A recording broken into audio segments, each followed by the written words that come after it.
პარლამენტის თავმჯდომარემ ასევე თქვა, რომ ევროკავშირის ელჩის განცხადება, რომ შესაძლოა 1 სექტემბრიდან უვიზო მიმოსვლა შეწყდეს, არის დეზინფორმაცია. მისი მტკიცებით ეს თემა მიზანმიმართულად გააქტიურეს ოპოზიციისთვის სასარგებლოდ. აღმოჩნდა, რომ არის მცდელობა უვიზო მიმოსვლის საკითხი გამოყენებული იქნას ინსტრუმენტად საქართველოზე პოლიტიკური ზეწოლისა, რომლის მიზანით საბოლოო ჯამში არის ხელისუფლების შეცვლა. და ჩვენ ვიხილეთ, რომ აბსოლუტურად უკონტექსტოდ უცებ აღმოჩნდა, რომ ვიღაცას არ მოსწონს ოჯახური ღირებულებები, ქართული გაგება ოჯახური ღირებულებებისა. ვიღაცას არ მოსწონს გამჭვირვალობა.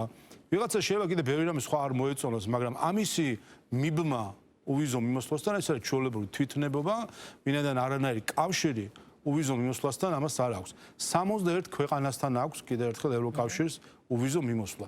ჩახედეთ სიას ამ ქვეყნებისა და მოქალაქეებმა თავად დაასკვნან, რომელ ქვეყანაში არის უფლებები უფრო მეტად დაცული ვიდრე საქართველოში. რო შევხედოთ ქრონოლოგიურად, იყო წერილი, შემდეგ გამოვიდა ევროკავშირის ელჩი, წერილში არ წერია არანაირი თარიღი, სხვათა შორის.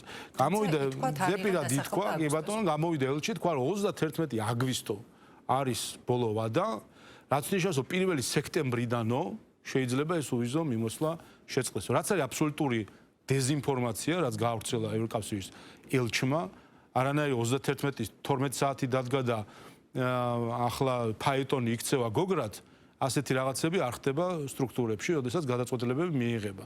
ეს ერთი. მეორე, ეს თემა შემოაგდეს, ასე ვთქვათ, თვითონ ეს საკითხი, რომლითაც ფაქტობრივად მისცეს საკვები ოპოზიციას, რომელიც არის აბსოლუტურად დარჩენილი ყოველგვარი იდეის გარეშე, რომ აჰა, ადექით ეხლა და იპარაზიტეთ ამ თემაზე, რომ რაიმენაირად იქნება აღელვოთ საზოგადოება.